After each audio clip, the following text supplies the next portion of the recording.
Good afternoon and welcome to our regular council meeting for Monday, May 13th, 2024. I will call the meeting to order at 5 p.m. First item on the agenda, under agenda item 1.1, Land Acknowledgement. The town of Coaldale acknowledges that we are gathered on the lands of the Blackfoot peoples of the Canadian Plains and pays respect to the Blackfoot peoples past, present, and future, while recognizing their cultural heritage, beliefs, and relationship to the land. The town of Coaldale is also home to the Métis District 1 foothills. Agenda item 1.2, conflict of interest declaration, pecuniary and non-pecuniary. Are there any in the room this afternoon? None declared, thank you. Agenda item 2.1, acceptance of the agenda. Are there any additions or deletions to the regular council meeting agenda for May 13th, 2024?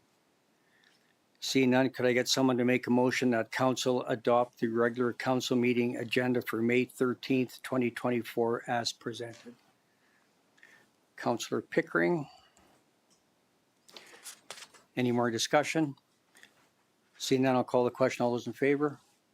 Carried unanimously. Thank you. Under adoption of the previous minutes, we have agenda item 3.1, the regular council meeting minutes from April 22nd, 2024. Were there any errors or omissions in those minutes?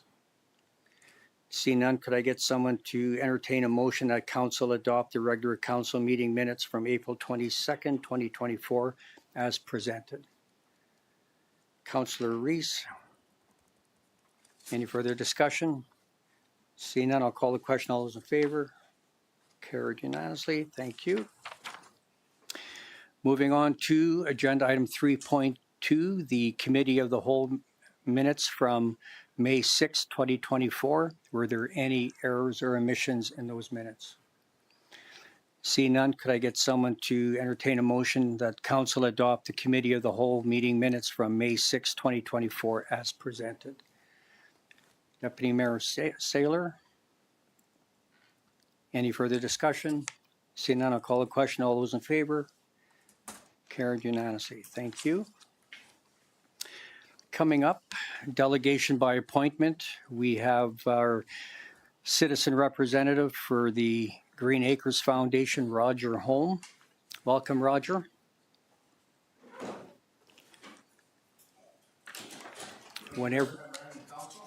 Whenever you're ready, the floor is yours.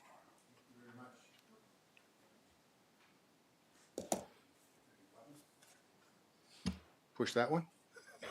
Thank you. I've handed out a report to the community just so that you have it on you. I'm not going to sit and read it to you because you can read it yourselves. But I would like to highlight a few things. First, that highlight is that our guiding principles is to provide senior housing, of course, in strategic locations so that wherever possible we can age within our communities.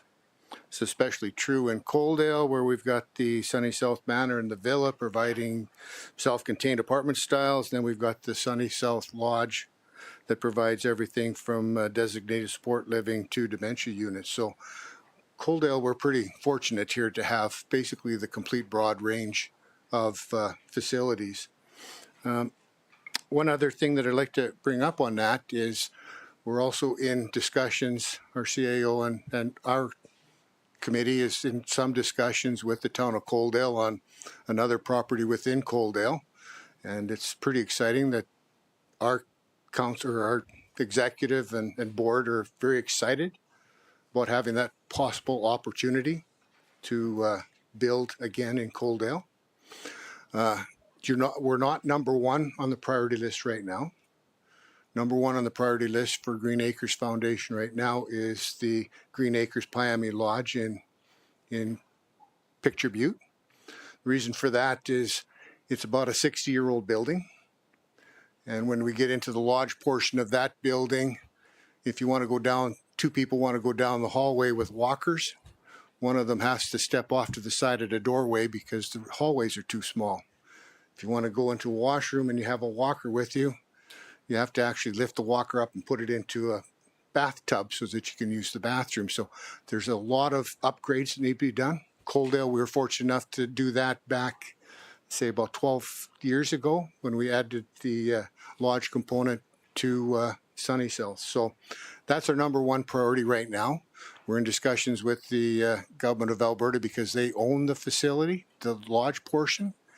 And so for us to get both provincial funding and federal funding, we need them to sign the lease over to the property and everything over to us because we need to own it. Because without ownership, we can't get any federal grants. So we're in negotiations with that. So that's our number one priority because that's where we see our biggest need right now.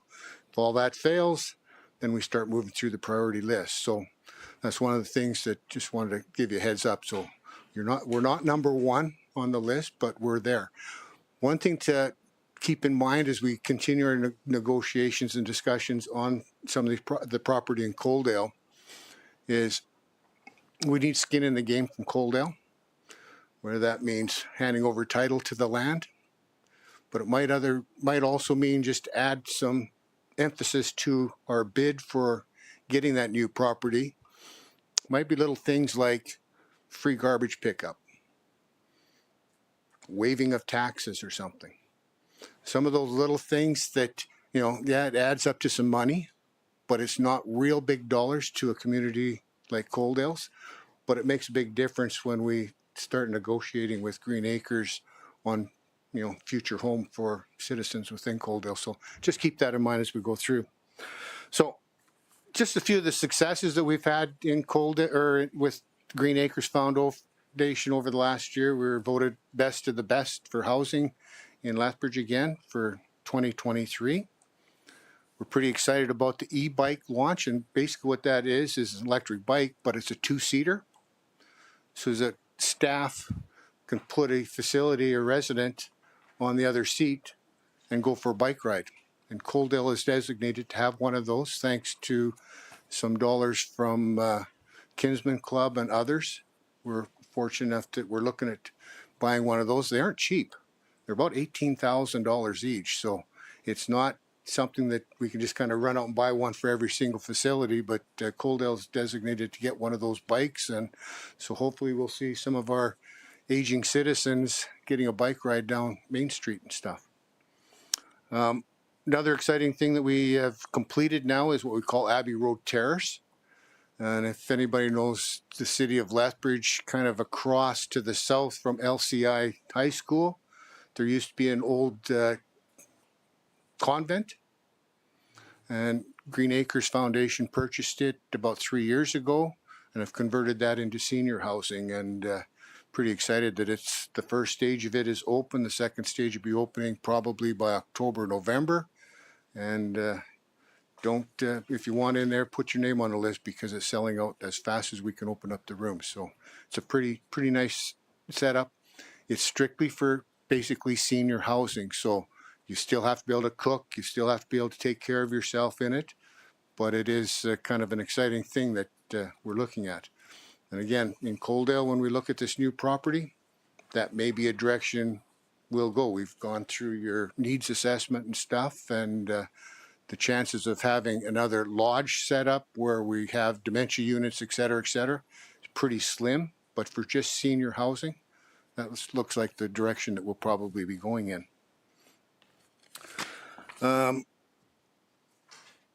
What else do we say about just a couple things on highlights on some of the financials and stuff with Green Acres.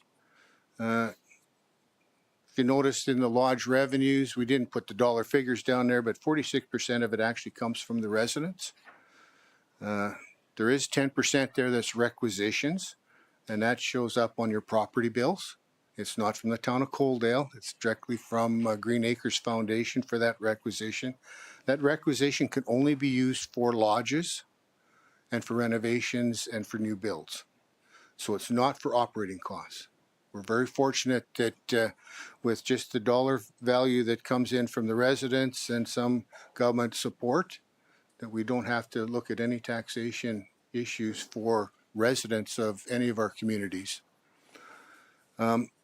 We look at our maintenance costs. We spent about almost $450,000 in maintenance costs this year. for some of our residents out there. Green Acres Foundation actually owns right now 19 different facilities, and we spread them out in Lethbridge, Coaldale, Picture Butte, Barrens, Nobleford. We're working with Colehurst to look at a facility there yet. Green Acres Foundation is Coaldale's largest single employer at the present time. We don't know whether that's going to change as the industrial park and other things continue to get built out there, but right now Green Acres is your largest employer. We give out a lot of food, a lot of services.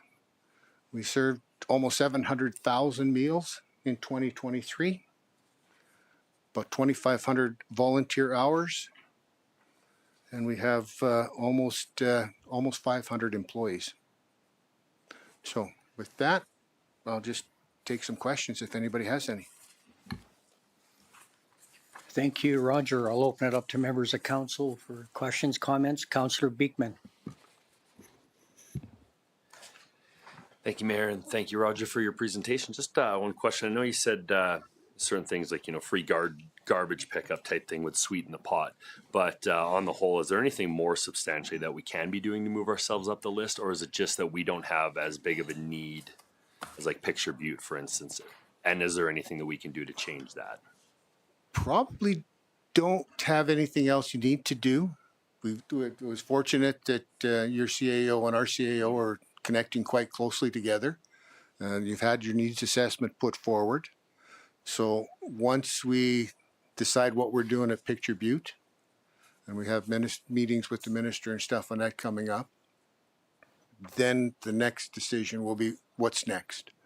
So just just make sure if you have any future discussions about the property that we're looking at there, and if you can think of something else that might be able to sweeten the pot to say, hey, if we did this, would this move us up a little bit?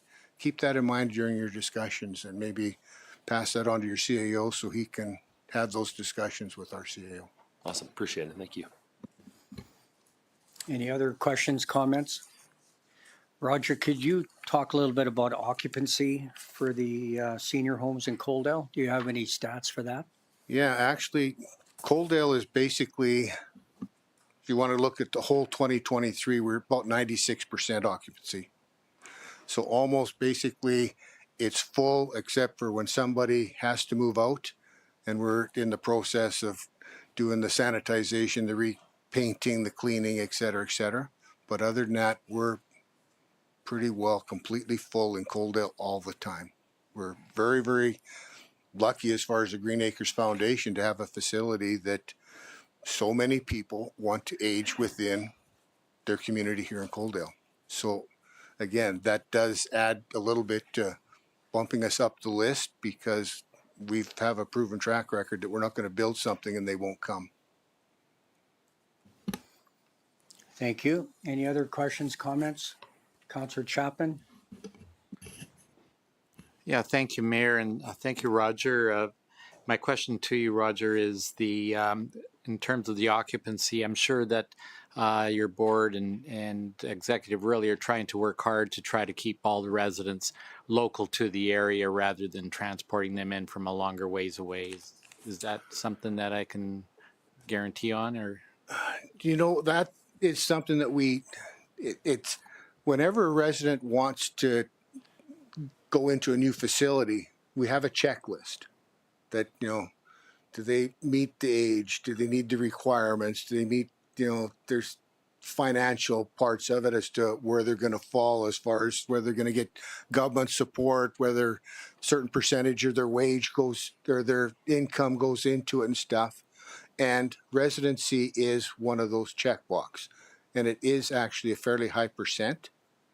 So it's not mandatory, but it does, if you check that box that you're from this region or this community, you've got a much, much higher chance of getting in if there's a vacancy than somebody from Lethbridge or Picture Butte or Barrens.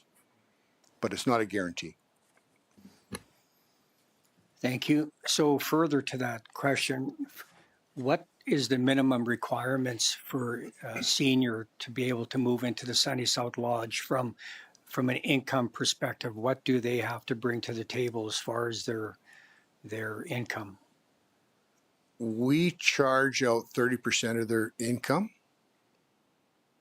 And that basically, if you looked at a typical resident, if they have nothing coming in and all they have is their CPP and their old age security and those type of things, then we're looking at a residence somewhere around $1,600 a month. And if you were a multimillionaire coming in, I think the maximum that we charge is about $2,300. So you have to have some sort of income coming in from the provincial or federal government. That's correct. Okay, thank you. Last opportunity. Seeing no more questions, thank you. As always, it's good to see you. Great. Pass on our appreciation to your co-workers on the board. Thank you so much. Thank you. Thanks, everybody.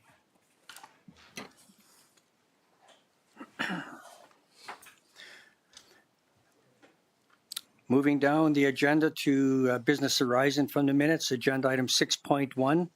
We have our Manager of Government Relations, Jonathan Wensveen, presenting on the Rain Barrel Rebate Program. John, whenever you're ready. Thank you, Mayor, Council. The purpose of this staff report is to propose the implementation of a rain barrel rebate program.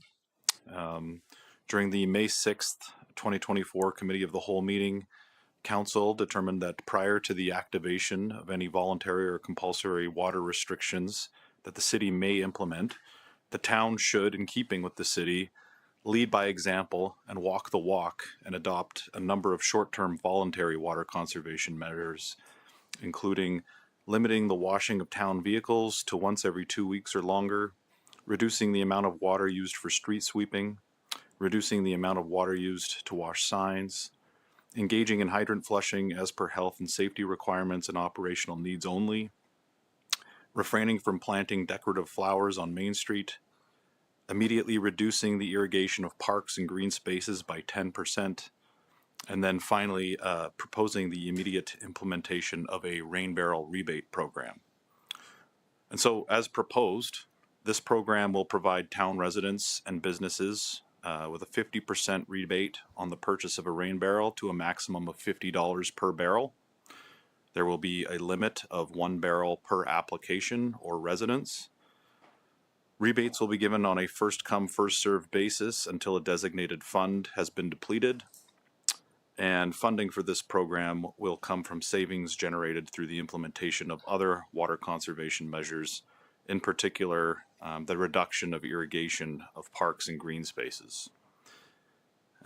Applications for this rebate will be able to be submitted online via the town's website or in person at the town office.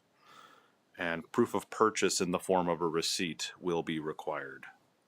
Finally, rebates will be issued to both property owners and renters in the form of a credit on residential and non-residential utility bills.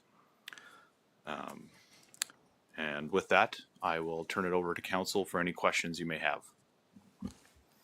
Thank you, John. Any questions, comments for our presenter? Councillor Chapman.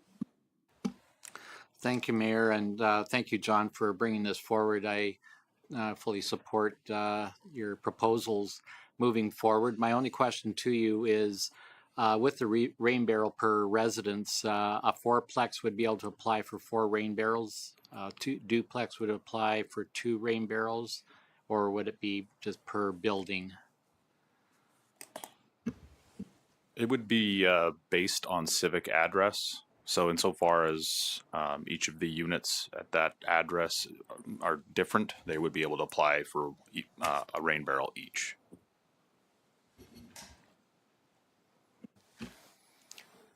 Thank you. Any further questions, comments? Councillor Pickering. Thank you, Mayor Van Rijn. Through to John. So when they would apply for the rebate, it would just be taken off your utility bill, no money changes hands? Is that what you're saying? Yeah, thanks for the question. That's correct. It would just be a credit on their utility bill for that month that they apply for the program. Okay, thank you. Councillor Reese.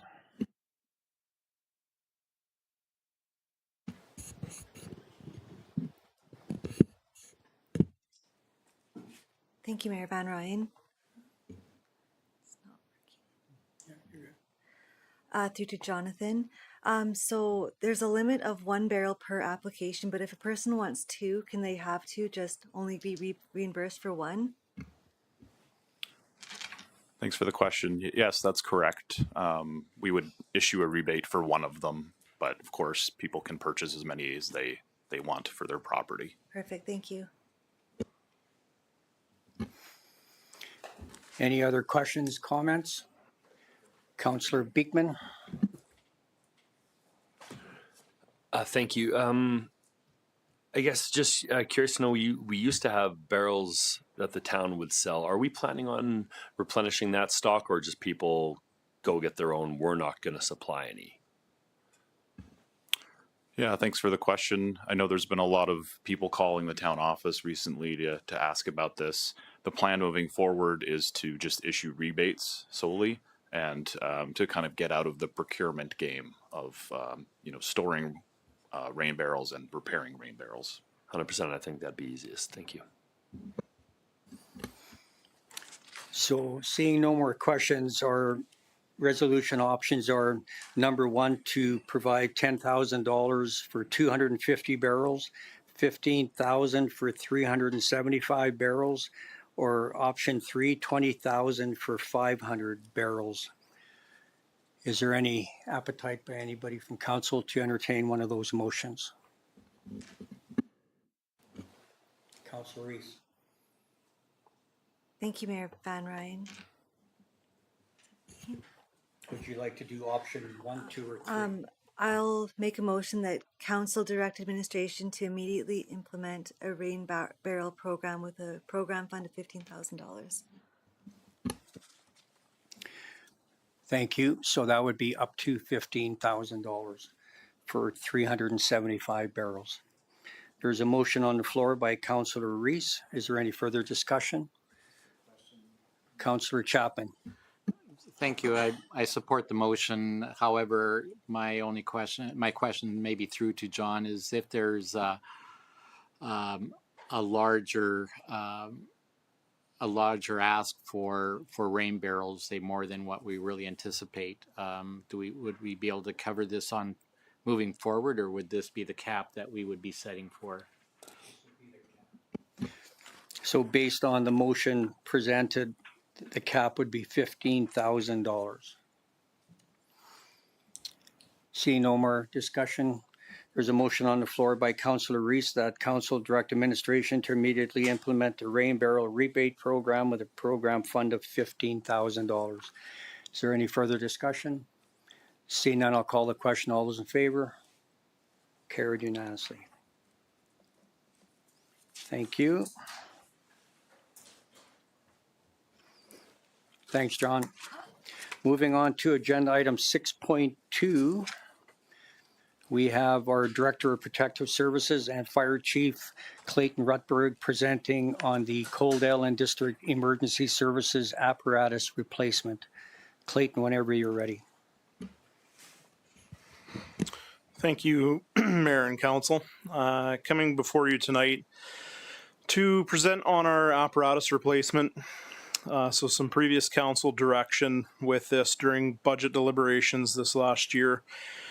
We discussed not replacing Rescue 1 and Engine 1-2, but replacing both of these apparatus with a rescue engine. From there, council directed us to have some meetings with our emergency services committee to have further discussion and bring a recommendation back to council on how to proceed with this. So the Emergency Services Committee has had a couple opportunities to sit down and review some proposals from emergency services and have come up with help shape the plan going forward for the replacement of our vehicles that are coming up due in our fleet. Our vehicles within the department are extremely important to us. They're the backbone delivering our equipment, personnel, and the ability to flow water on our fire scenes. Our apparatuses are designed to handle various situations such as fires, fire suppression, motor vehicle collisions, medical calls, and rescues. The current proposal before you is to put out an RFP replacing the rescue engine with a rescue engine, but also not eliminating the current use of the rescue, but more transitioning it to a air support, light support vehicle that could be altered when the new engine shows up closer to 2027. So some key considerations with this. The current lead time for apparatus is anywhere from 3 to 4 years out. So it makes it a bit of a priority for us to be able to get an RFP out, to be able to have an apparatus here for 2027, 2028, when engine 1, 2 is due for replacement. With financial impacts tied into this report right now, we're just asking to be able to put the RFP out with option number 1 that's presented before council.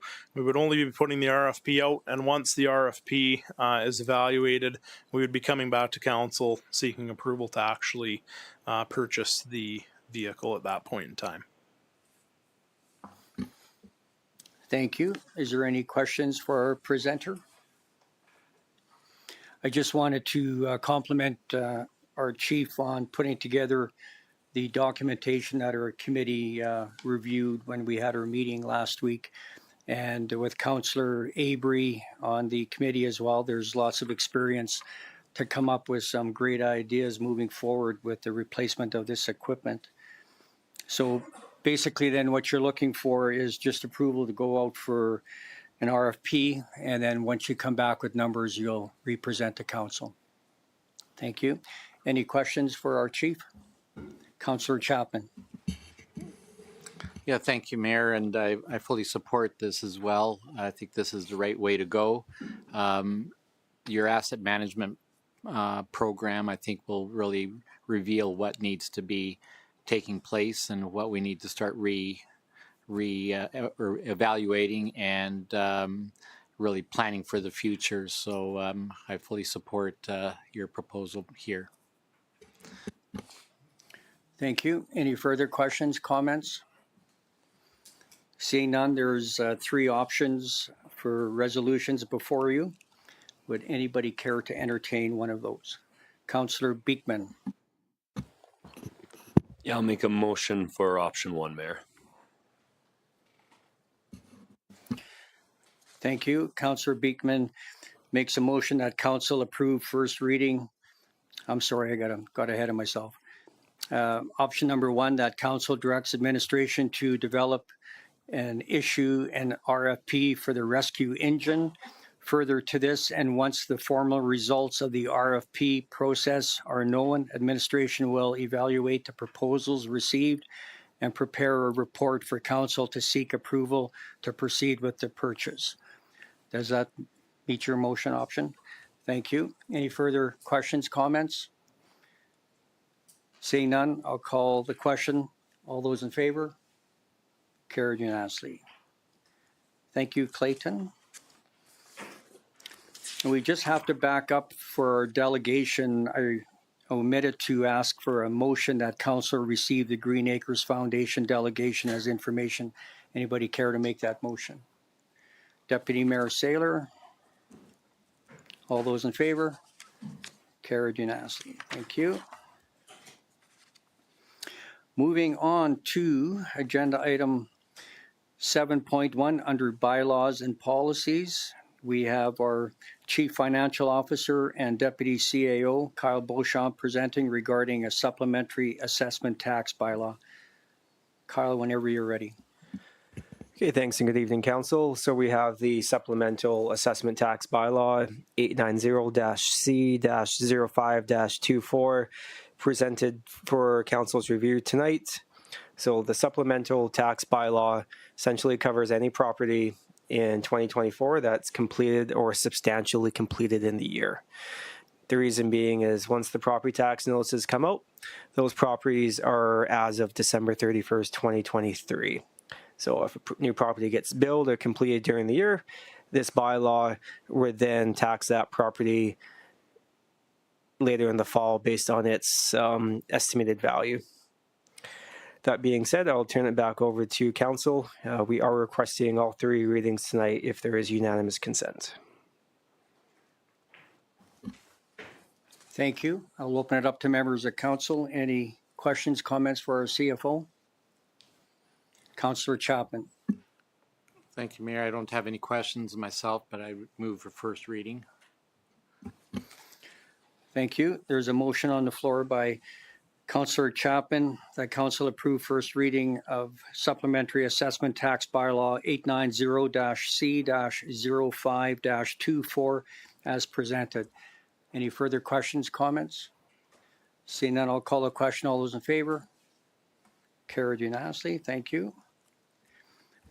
Does anyone care to motion for second reading? Councillor Pickering makes a motion that council approve second reading of supplementary assessment tax bylaw 890-C-05-24. Any further questions, comments? Seeing none, I'll call the question. All those in favor? Carried unanimously. Thank you. And I'm looking for someone to approve unanimous consent to hold all 3 readings in one meeting for supplementary assessment tax bylaw 890-C-05-24. Councillor Beekman. Any further discussion? Seeing none, I'll call the question. All those in favor? Carried unanimously. Thank you. And finally, need someone to make a motion to approve third and final reading of supplementary assessment tax bylaw 890-C-05-24. Deputy Mayor Saylor. Any further discussion? Seeing none, I'll call the question. All those in favor? Carried unanimously. Thank you. Moving on to agenda item 7.2 under bylaws and policies. Once again, we have our Chief Financial Officer and Deputy CAO, Kyle Beauchamp, presenting regarding the special tax recreation bylaw. Kyle, whenever you're ready. Okay, rinse and repeat. So special tax recreation bylaw 891-C-05-24. The special tax recreation bylaw funds the debenture portion, the $10 million debenture portion for the recreation center that's being built. They would apply a unit of $120 per developed residential parcel of land within the municipal boundaries of the town of Coaldale. The expected revenue from this tax is $390,000 for the year. Again, we are requesting all 3 readings tonight if council does approve unanimous consent. That being said, I'll turn it back over to council for any questions. Thank you. Any questions, comments for our presenter? So Kyle, just for our viewers at home, if you could just go over the history of this particular bylaw, please. Yeah, so this bylaw, I believe, originated back in 2019.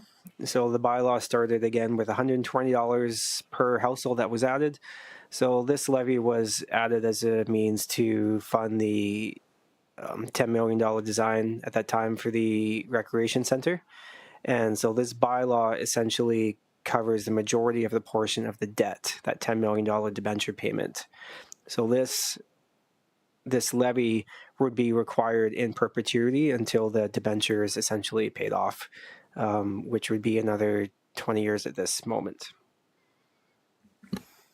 Thank you. With that being said, are there any questions, comments? If not, could I get someone to entertain making a motion to approve first reading of special tax recreation bylaw 891-C-05-24 as presented? Councillor Reese. Thank you, Mayor Van Rijn. I just have a quick question as well, if I could, through to Kyle. So technically in 20 years from now, then that $120 would be removed from people's taxes then?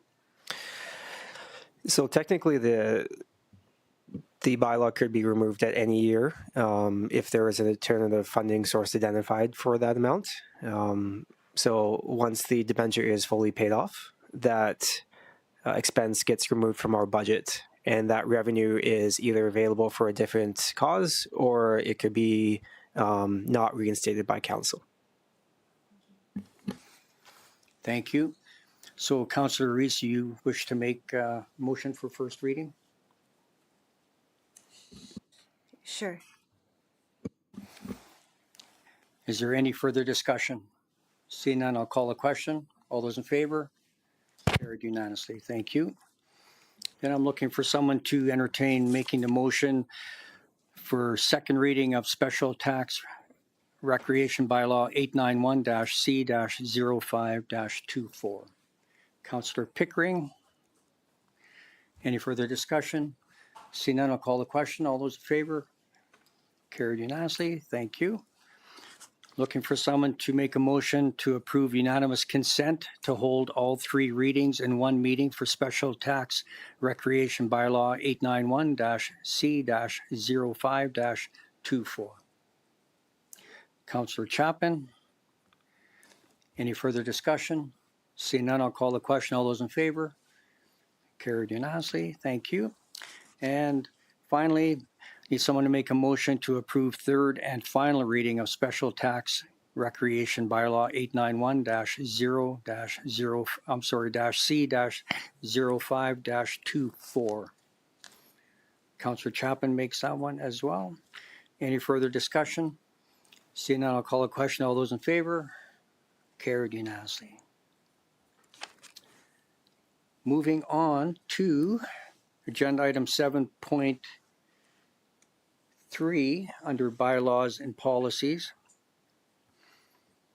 We have our CFO one more time presenting on the 2024 property tax bylaw 892-C-05-24. Kyle, whenever you're ready. Okay, so the last tax bylaw of the night. For the property tax bylaw, we are only requesting first reading tonight. So just a couple of statistics here that council and the audience at home might find interesting. So property values in the town of Coaldale this year increased on average on the residential side by approximately 10%. And that's just the cost of the home increasing in value. On the non-residential side, it's just under 7%. So one point I just want to make clear about that is when we look at property taxes and we look at the tax increase, what we do is we take how much taxes were levied last year and we do adjust it for the rate of inflation on average. So as the value of your house goes up, the tax rate actually reduces so that the person doesn't get double dinged for paying additional tax on the increased value of their property. And it's important to note, though, that we do deal with averages here throughout the community. So some residents may actually go up more and some may actually go down. But we get as close as we can to with the averages there. Looking at the bylaw, the total taxable assessment in the town of Coaldale is $1.4 billion. Total taxes levied from this bylaw would be $13,683,000. And just moving on to the final page of the staff report here, that's page 62 of your council agenda. I just do have some supplemental tax information here. So you can see that the residential mill rate is actually reducing by 5.2% this year. Again, that's because the inflation value was 10%. So we reduce the mill rate and then it's offset increase by the tax increase there. So on average for a residential property, the yearly tax increase would be $136.68. And the average non-residential property would increase by $322.11. That being said, I'll turn it over to council for any questions on this bylaw. Thank you, Kyle. Any questions, comments for our presenter? Seeing none, could I get someone to entertain that council approve first reading of the 2024 property tax bylaw 892-C-05-24 as presented? Deputy Mayor Saylor. Any further discussion? Seeing none, I'll call the question. All those in favor? Carried unanimously. Thank you. Moving on to agenda item 7.4 under bylaws and policies. Once again, we have our CFO presenting regarding fees and rates bylaw 893-C-05-24. Kyle, whenever you're ready. So the last bylaw of the night for me. So the fees and rates bylaw we have attached is largely updated for the changes from the business license portion of this that Mark Anderson did present to council on the April 22nd council meeting. So those changes are highlighted in your council agenda here. And there's one other small change, the transfer the tax fee. We're requesting to change that from $20 to $30. That was changed to $30 in our utility rate bylaw last December. This is to update the fees and rates just for consistency with that bylaw as well. We are requesting all 3 readings should council provide unanimous consent. And I will be happy to answer any questions from council on this. Thank you. I'll open it up to members of council. Any questions, comments? Kyle, one thing I came across when I was reviewing this on the weekend. So for food trucks and roadside fruits and vegetables, a Coldell resident pays $100, non-resident pays $150. For taxi service, it's $100, and there's no protection on that one built in for residents that that own a taxi service in Coldell. So is that something that we can look at in the future, or is that something we should deal with now in case we have somebody locally that starts a taxi service and then somebody wants to come in from out of town and they only have to pay the same amount? So I believe the intention of that was because we don't have a lot of taxi, or some of the taxi services don't come to Coldell because of that. They, the current fees are high enough that it doesn't make it financially feasible to come. So what I would suggest is to pass the bylaw as the suggested rates from Mark Anderson, and we can review the usage and what we're seeing coming through Coldell the next till the end of the year. And that way we can see, are we getting more requests for resident local taxi companies? Are we getting more out of town? And give us a little more statistical feedback to bring back to council perhaps at the end of the year to make any amendments to that bylaw would be my suggestion. Thank you. Any further questions, comments for our presenter? See none, could I get someone to entertain making a motion that council approve first reading of fees and rates bylaw 893-C-05-24 as presented? Councillor Pickering. Any further discussion? See none, I'll call the question. All those in favor? Carried unanimously. Thank you. And then looking for someone to make a motion that council approve second reading of fees and rates bylaw 893-C-05-24. Councillor Reese. Any further discussion? See none, I'll call the question. All those in favor? Carried unanimously. Thank you. Now I'm looking for someone to make a motion to provide unanimous consent to hold all 3 readings in one meeting for fees and rates bylaw 893-C-05-24. Councillor Beekman. Any further discussion? See none, I'll call the question. All those in favor? Carried unanimously. Thank you. And finally, I need someone to make a motion to provide third and final reading of fees and rates bylaw 893-C-05-24 as presented. Deputy Mayor Saylor. Any further discussion? See none, I'll call the question. All those in favor? Carried unanimously. Thank you, Kyle. I know. Moving on to agenda item 7.5. We have Clayton Rutberg, a Director of Protective Services and Fire Chief, presenting on the Emergency Services Level of Service Policy ARG-033. Clayton, whenever you're ready. Thank you, Mayor and Council. So just bringing tonight the emergency services level of service policy before you. This is really Council's policy directing us as the emergency services department as to what services you would like us to deliver and what level you would like us to deliver them to. So we're here looking for approval of this policy tonight. We have had some significant engagement again with the Emergency Services Committee. This has gone to the Emergency Services Committee probably about 3 times now, just for revisions and input. So there has been some significant engagement with that.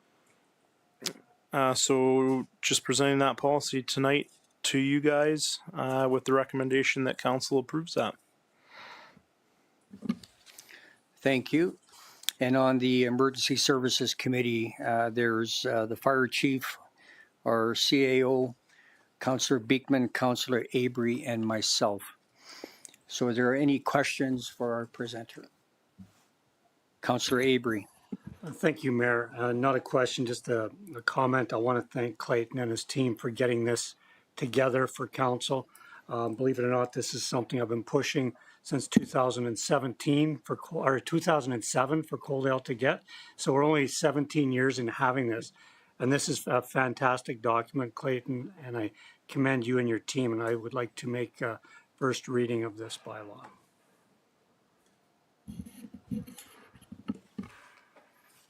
Thank you. So the motion is that council approve the emergency services level of service policy ARG-033 as presented. Any further discussion? Seeing none, I'll call the question. All those in favor? Carried unanimously. Clayton, and then pass on our thanks to your fire department members for that hard fire that they fought. That was many hours. Can you give us an update on how many hours are actually involved on that call? Yeah, just as of my rough calculations this morning, it was close to 67 hours total from start a call to finish a call. We're still processing the actual personnel hours with it, though. So, thank you. So once again, pass on our appreciation. Thanks very much.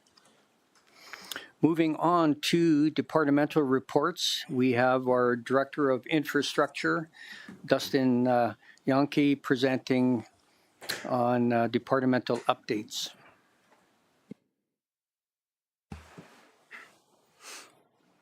Thank you, Mayor. Good evening, Council.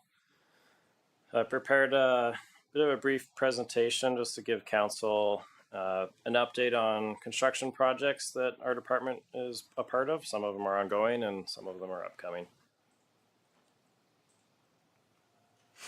Civic Square outdoor space. So we've completed the overhead line burial. Happened last fall. Might have seen ATCO out there about a month ago. They were out lowering their line so that they could have more cover over it. That was a project that was driven by their team. We've installed the underground utility for water, sanitary, storm, electrical, town coal fiber, and gas. Completed most of the site grading and earthworks. And you can see the building structure has been erected and most of the utilities have been run. And as of today, we officially have concrete out there. Luckily, we avoided the weather and got plastic over it before it started to spit there.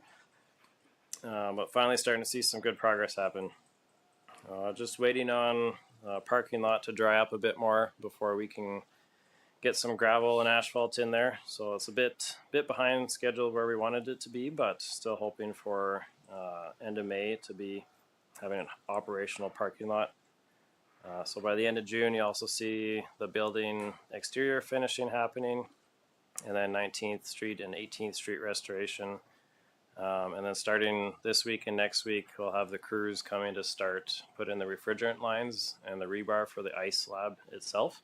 So there's quite a bit of work that has to happen there in terms of getting the grades just perfect and all the underground infrastructure for that ice slab. But we do anticipate to have that done before the end of June. So in terms of overall project scope, there are a few items that we're anticipating might creep into July. The buildings, some of the final finishing, just to have it fully operational. is likely going to be done during July, as well as some final landscaping.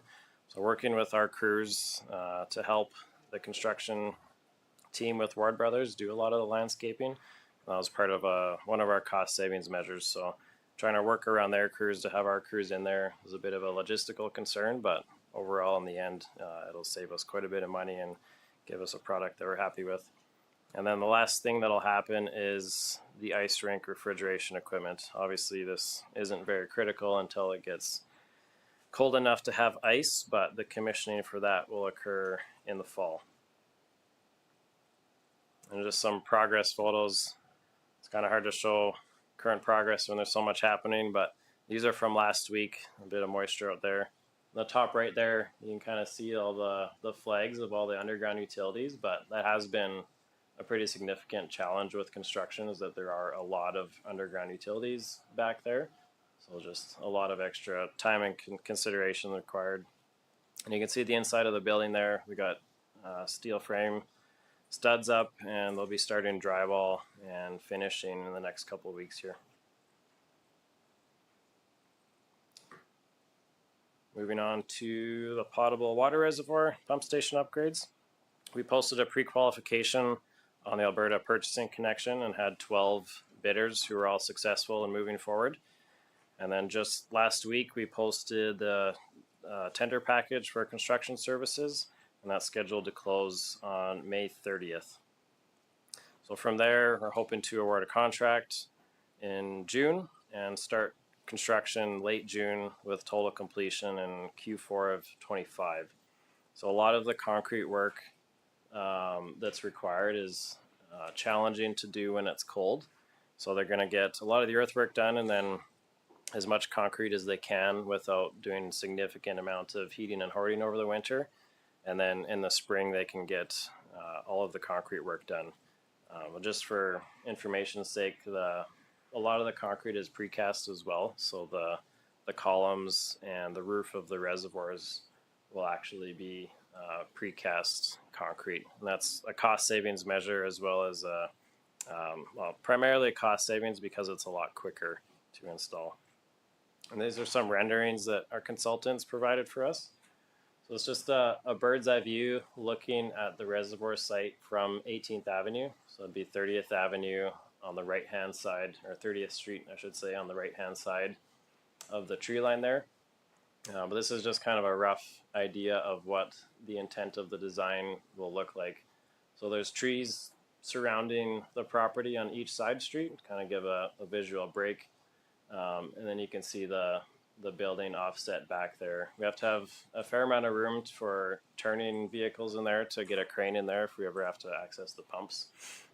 But that'll just be a gravel approach. The only thing not shown on here is that we'll have a post and chain fence around the reservoir cells that are underground. So on the north side, on the far side of that building, there will be large underground reservoirs, and that's where we're actually holding the 8,200 cubes of water. And the reason for the post and chain fence is so we can prevent large vehicles from driving on top of it. Similarly to our reservoir now by the cenotaph in town here, there's post and chain there as well, so following the same idea. And this is just kind of a, I guess, ground level perspective of what the site grading will look like. So working with our consultants, tried to strike a balance with the cut and fill of material and limit the cost of the excavation. I guess a more expensive option would be to sink the entire reservoir below ground. Be a lot more cost for excavation as well as hauling material away. So with this, we've kind of tried to optimize with the material that's coming out to build a berm around the site to try to reduce costs as much as we can and make it look like it ties into the surrounding landscape a bit more. So it's just not a big flat square that looks like no one's not really sure what it is. And then just to touch base on the building, that's like I said, there'll be precast concrete panels. The colors are still yet to be determined, but we are intending to have some sort of design on the facade. So it'll be basically a stamped concrete panel. And this is just a site view of the engineered drawings, just to see, for reference, the size of the footprint of the site. And you can see the layout of the trees on each side.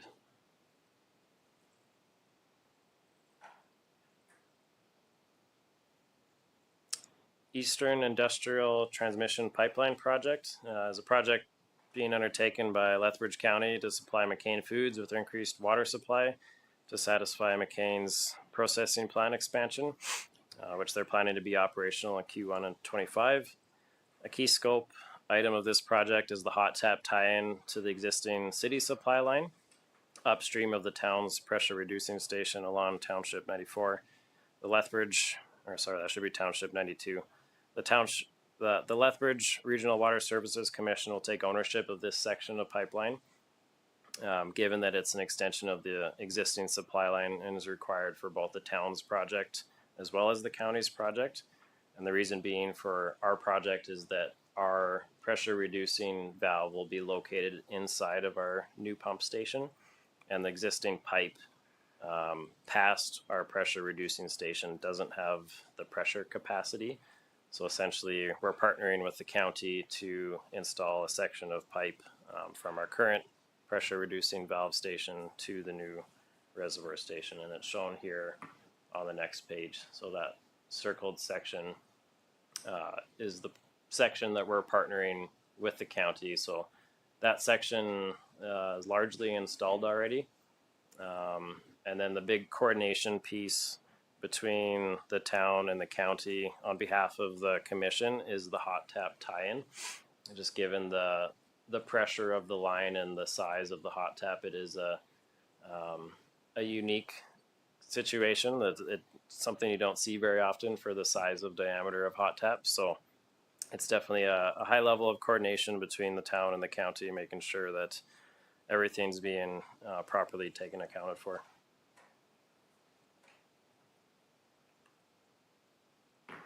Land O'Lakes Drive pedestrian crossing. So just a brief recap on project scope. We're building a 3-meter paved pathway from Highway 3 and Land O'Lakes Drive intersection on the Tim Hortons side that will extend all the way to the high school and multi-use recreation center following along 26th Street. We'll be doing signal upgrades. We're actually working with the city of Lethbridge. They've been gracious to complete these upgrades for us, saving us quite a bit of money from using consultants and trying to find a contractor to do it. So they currently operate and maintain all of the traffic signals in town on behalf of Alberta Transportation. So through the same envelope as those signals, they're going to do these upgrades and just bill the town for it. And then we'll be putting in a gated rail crossing with arms, flashing lights, and bells, similar to other vehicle crossings in town, just smaller for pedestrians. So CP will be undertaking that scope of work within their right-of-way. And then we'll have a chain link fence through the entire corridor, essentially from Highway 3 all the way to 18th Avenue. And then along the corridor through the acreages, we'll also be installing some coniferous trees as well as irrigated green space through a St. Mary's turnout that currently exists on that site. And then the last thing we'll be putting in flashing pedestrian lights at the 18th Avenue crossing. So we actually just met today on site with CP to verify some of their final requirements before getting the construction package out. So getting very close and having that out and hoping to have contractor break ground sometime in June. And based off CP's schedule, they are committed to have their scope done before the end of August. They're just yet to give us a firm date.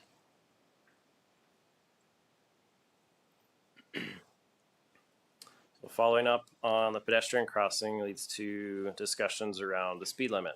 So last year, just about a year ago, we started chatting with Alberta Transportation about reducing the speed limit along Highway 3, just as it relates to the pedestrian safety of this proposed crossing. And this does relate back to further discussions with Alberta Transportation through transportation impact assessment studies that have been done. So it is something that they've endorsed in the past and they are supportive. They've just needed to do more analysis essentially to figure out what the best option is. So they have, like I said, endorsed the project. They have recently hired ISL Engineering to complete a formal study, and they're intending to have this draft report completed for Alberta Transportation by early June. They said hopefully by the end of May, but we're hoping to have this report in hand, and I can give council an update ideally in June.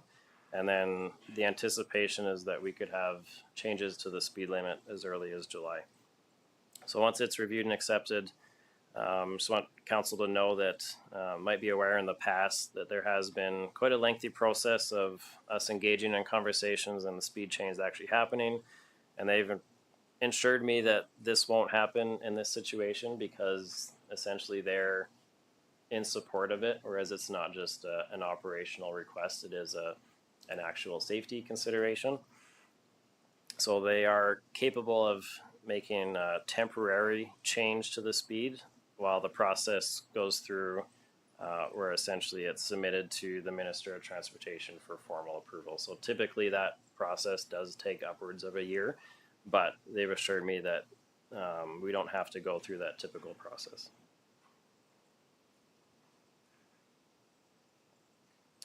The Moy 2B project, we've made quite a bit of progress on the detailed design package with Lethbridge County and St. Mary's. We will be ready to post a tender package in the coming weeks. So construction start anticipated for late August. This is largely due to the fact that some of the work has to be coordinated with landowners, but also there's quite a bit of lengthy lead times to order pipe currently. So probably the earliest we'll get in there is August. But also there's some coordination with a section of St. Mary's pipe that has to be relocated. So there's a number of factors on why we have to push construction out, but we do still want to get the tender package out as soon as possible. One thing council might have been aware of, we are expecting top-up funding from the province. We did notice in the provincial budget that there was a line item dedicated to Molloy 2B with a tag of $2 million. However, we haven't received any formal notice yet, so we're still waiting for that thumbs up before we actually start construction. So that'll be a key item. We are hoping to hear soon, but before we actually sign a contract, we'll ensure that that funding is in place. This is just an updated overview of the Molloy 2B project. So tying into the Cottonwood Pond, and there will be a 48-inch pipeline extending along the south boundary of town, heading east, and then up between Fieldstone Meadows and the Seasons Trailer Park into the abandoned raw water reservoirs. And then those raw water reservoirs will have an outlet structure into the St. Mary's South Coldell Drain.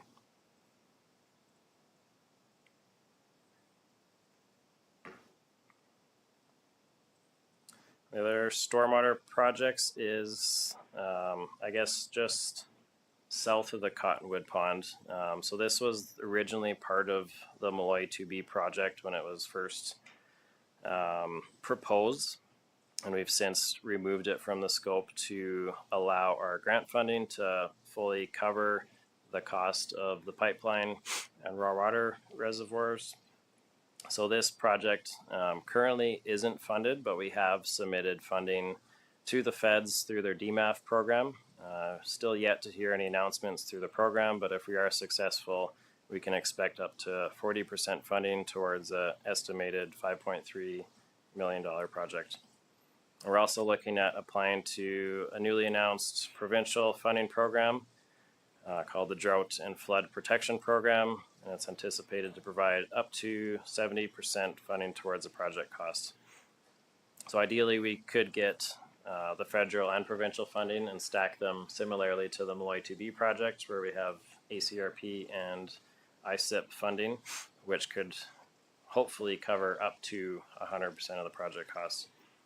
And some of our due diligence measures just to further, I guess, help the budget situation.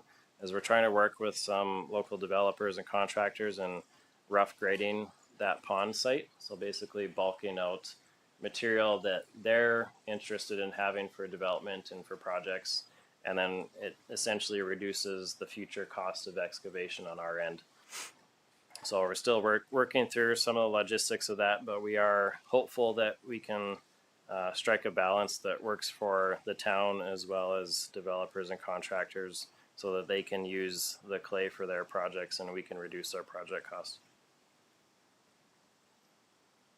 This is the most recent preliminary design. So like I said, this is immediately south of the Cottonwood Pond, right up against the highway. And this is just a rough conceptual view. Essentially, it's you guys probably won't find it as interesting because it's kind of nerdy about stormwater quality, but essentially the water comes in on the top left and bottom right corners, and then it funnels through into a sedimentation basin, and then there's a couple of weir structures. So the whole intent of this stormwater pond is to improve water quality. So it does help with flooding, but there's also a lot of, I guess, features that allow it to improve water quality for downstream. So this is kind of the Cadillac design if we can get funding.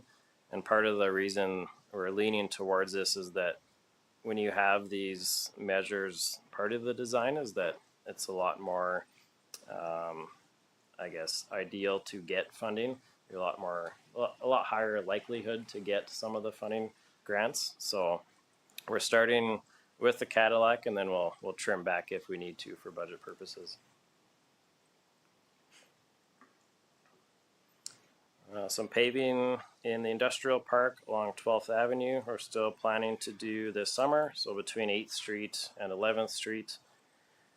So we have posted the construction package, which we prepared internally, expecting that to close on May 23rd. So once we award the contract, we will have more details on project timeline, but it is required to be completed before September 15th, 2024. Part of this, I know council had asked during budget deliberations about ensuring we do our due diligence to make sure that any services were in that are anticipated to go in. So we have reached out to all of the lot owners, and we're able to work with 2 of them on getting services in. So we're going to pre-service those lots this year. And then from there, the risk of having any other lots we view as quite low. So we just want to avoid having anyone come in here in the next couple of years and cut into the new asphalt. So essentially we'll be fixing a couple localized road structure repairs, replacing some sections of sagged concrete curb and gutter to improve drainage, and then raising valves and manholes to finish grade, and then essentially just installing the top lift of asphalt as per the original design.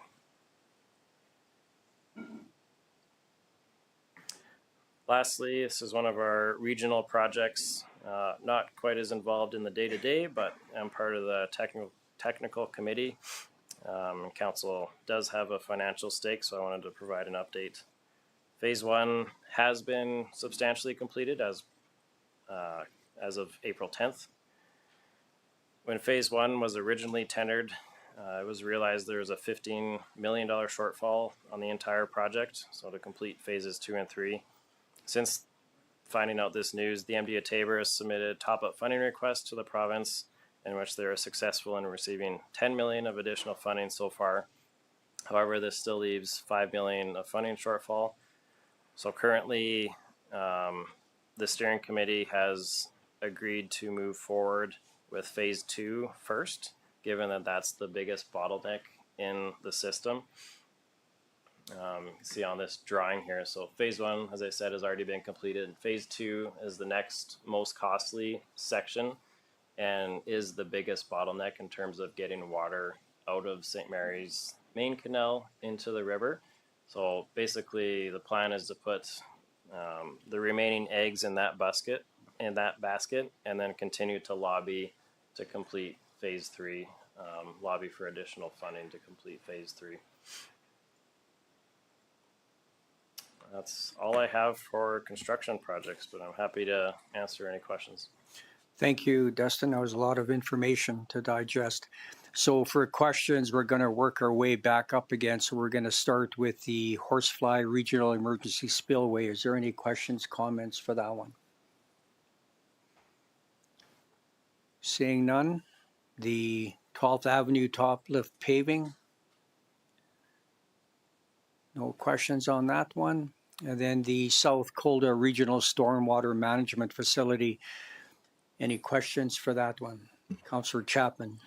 Yeah, thank you, Mayor, and through to Dustin. I applaud that project, and mainly because we've been working so hard to actually revive or recommission the reservoirs at the south end of the town, and I think this is just a great direction that you're taking on that project. So my only question on that is, part of that funding going to include dredging of the reservoirs at all? Are you planning for any of that? So the reservoirs have had quite a bit of geotechnical testing done on them, and there isn't any immediate need for any dredging. Essentially, there's still a good clay liner in the reservoir, and if we were to touch it per se, it would require a new liner to be constructed in there. So essentially, good news is that it is in good shape, and it's still essentially a pond that we can use with limited work required. So Dustin, on the storm pond, like the Cadillac version here, no matter which way we do it, like there's going to be dredging required there. How often do you think? Yeah, I think industry standard is about every 10 to 15 years is kind of how most operating and operation maintenance manuals are directed. It's really, I guess, how much you want to maintain your water volume that you can maintain in there, as well as continue to improve water quality as much as you can. So to have it operating as best as you can every 10 years or so would be ideal. But I mean, we all know there's other ponds in town that have been around a lot longer that don't get dredged. So it's not something that's of high priority, but obviously recommended to dredge. And like you said, it's required either way. This wouldn't necessarily require much more. There would be some extra sedimentation here, but at the same time, there's going to be sediment either here or in the raw water reservoirs, essentially. So you're either dredging here or there. Okay, thank you. Any other questions for Dustin on the South Coldale Regional Stormwater? Councillor Pickering. Thank you, Mayor Van Rijn. Through to Dustin. Is this design going to help us with us getting a constant release with St. Mary's? Like it should settle out everything a little better. Is that the idea of this design? Yeah, and that's always been the directive of the Malloy Drain Master Plan, is to improve water quality as much as we can through these projects. So it's still been an ongoing discussion with St. Mary's on how we're going to tackle the water quality issue, but we have had some recent discussions and ideas on how we can conduct our testing to make it easier on their end, but there's still, I guess, some final pieces that we need to work out with them before we can reach that continuous release rate. And there also are some projects left. So we are finishing probably in the next couple months that Malloy Drain Master Plan update. And then from there, I can come back to council with the recommendations from MPE through their reports on essentially which projects are remaining and what do we have to do to get a release rate from town. Okay, moving on to the Malloy 2B. Any questions for our presenter?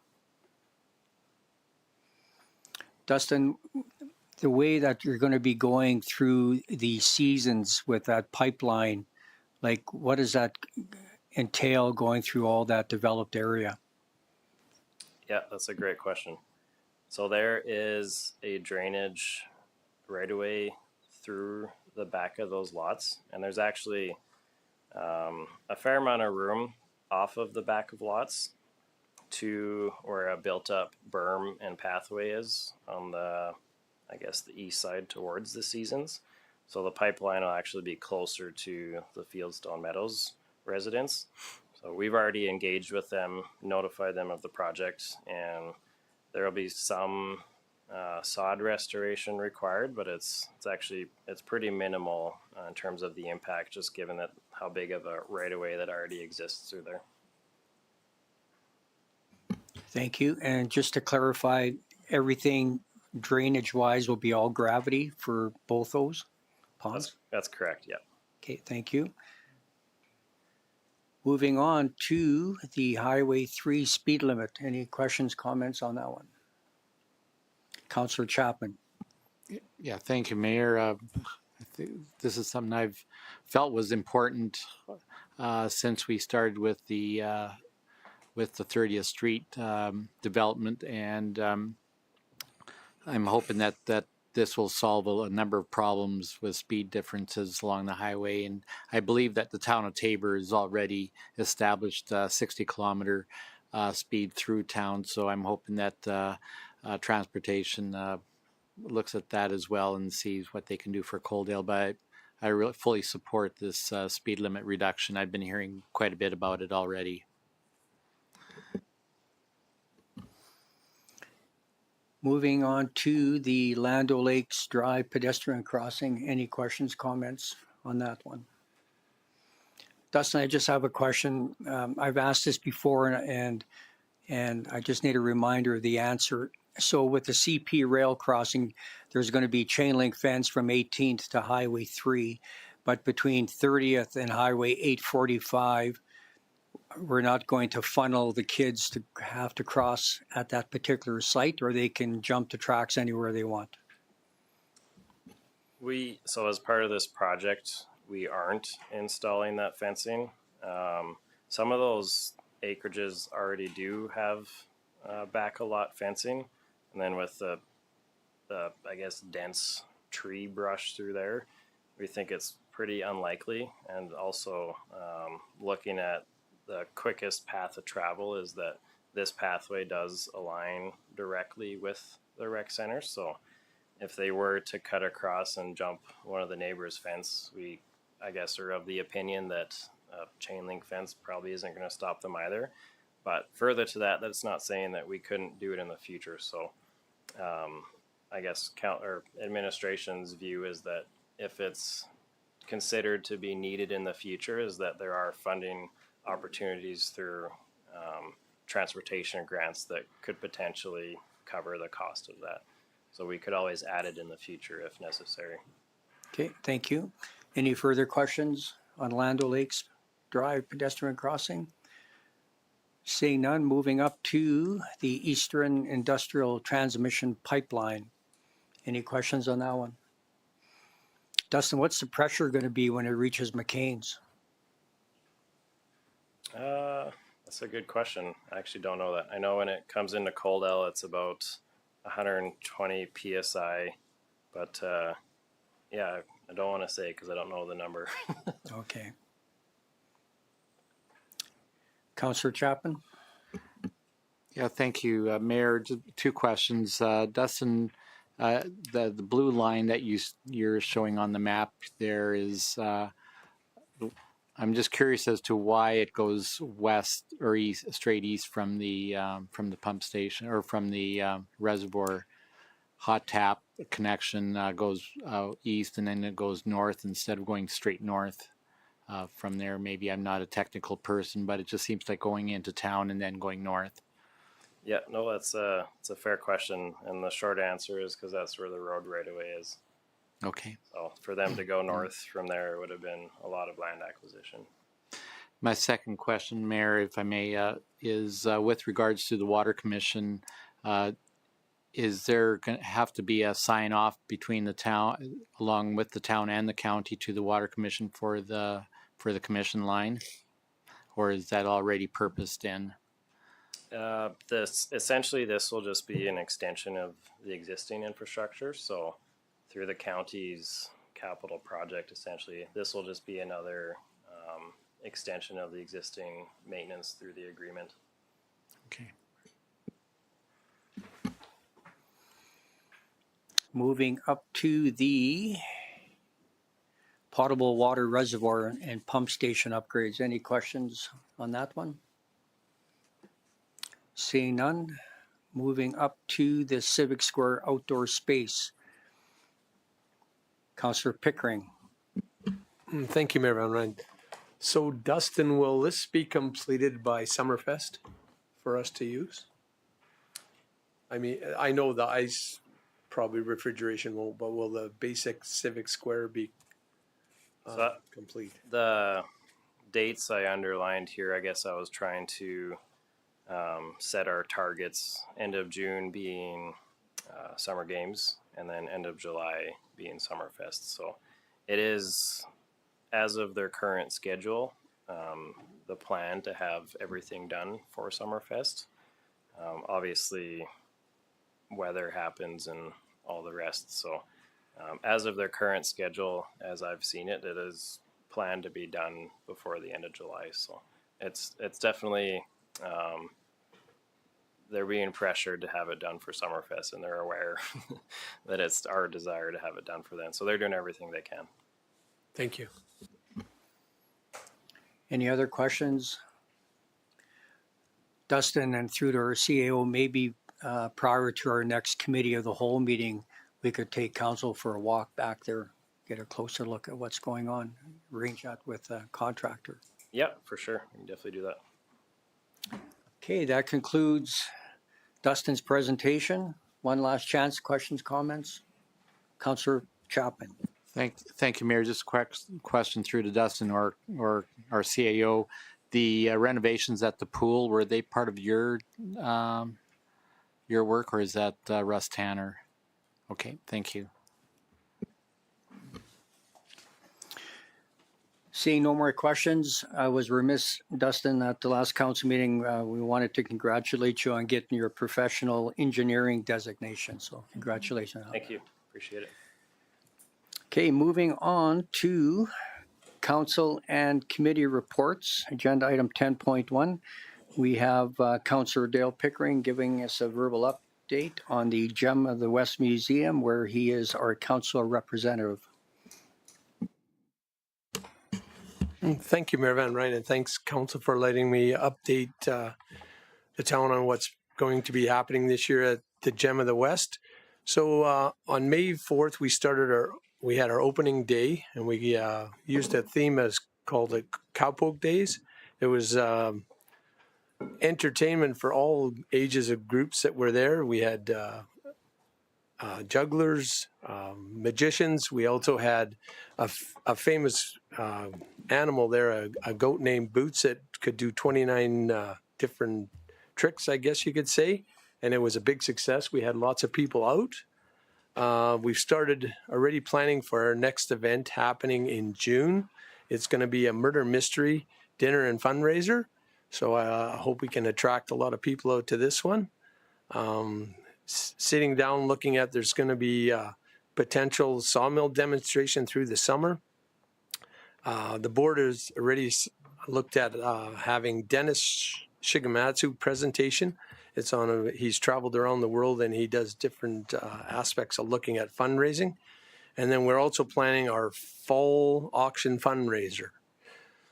So with that being said, it's one of the things that's happening more and more is the museum is being actually, I don't know how to say it, but it's one of Coldo's best little secrets that nobody really knew about. And we're starting to get a lot more tours there. We already have 5 booked from all different organizations, from the city of Lethbridge, Palliserns International School Tours. St. Joe's is going to have a tour there. Plus, we got 4 tours from Agnes Davidson School. And the one that just happened to show up today is the Learning Center, out of 7 persons, is booking a tour there. So they're coming up to see it. And then what else has been going on is we've changed one of our exhibits. We're getting ready for Summerfest to have a portable display. We have a new art gallery display up right now. Also, our manager is working on a new medicine wheel video for our Indigenous display. And one of the biggest things you'll see is we're planning on installing, and it is in the works of, 2 new highway signs. That's it. Thank you. Thank you, Councillor Pickering. Do we have any questions for our councillor? Thank you. Can I get someone to make a motion that council receive the Gem of the West update as information? Councillor Pickering. All those in favor? Carried unanimously. Thank you. And I just got to back up to Dustin's presentation. I need someone to make a motion that we receive the infrastructure update as information. Councillor Beekman. All those in favor? Carried unanimously. Thank you. Moving on to information items. 12.1, the Chinook Arch Regional Library Board Report for April the 4th, 2024. Any questions, comments on that one? Can I get someone to make a motion that we receive the Chinook Arch Regional Library Board Report from April 4th as information? Deputy Mayor Saylor. All those in favor? Carried unanimously. Thank you. Agenda item 12.2, the SEWA meeting minutes from January 26, 2024. Are there any questions, comments for that one? Seeing none, could I get someone to make a motion that council receive the SEWA meeting minutes from January 26, 2024 as information? Councillor Chapman. And then also for that one, Kim Craig, he's our representative, and he is invited to our June 3rd regular council meeting to provide an update. Moving on to 12.3, the Coldwell Chamber of Commerce meeting minutes from April 3rd, 2024. Any questions, comments on that one? Could I get someone to make a motion to receive those minutes? Deputy Mayor Saylor. All those in favor? Carried unanimously. Thank you. 12.4, Gem of the West meeting minutes from April the 3rd. Any questions, comments on that one? Could I get someone to make a motion that we receive Gem of the West meeting minutes from April 3rd, 2024 as information? Councillor Pickering. All those in favor? Carried unanimously. Agenda item 12.5, we have the pause meeting minutes from April 10th, 2024. Any questions, comments on that one? Seeing none, could I get someone to make a motion to receive the pause meeting minutes from April 10th, 2024 as information? Councillor Reese. All those in favor? Carried unanimously. And then the final one, agenda item 12.6, the updated 2024 council meeting minute calendar. Any questions, comments on that one? Can I get someone to make a motion to receive the updated 2024 council meeting calendar as information? Councillor Beekman. All those in favor? Carried unanimously. Thank you. And that concludes the open portion of the meeting. I will be requiring a motion at 6:29 p.m. that council move into closed session in accordance with section 197-4-B of the Municipal Government Act to discuss matters exempt from disclosure for items 13.1, 13.2, subject to section 16, business interests of a third party. Items 13.2, subject to section 25, economic and other interests of a public body, and section 27, privileged information. Who cares to make that motion? Councillor Chapman. All those in favor? Carried unanimously. We'll take a 10-minute break. Yes.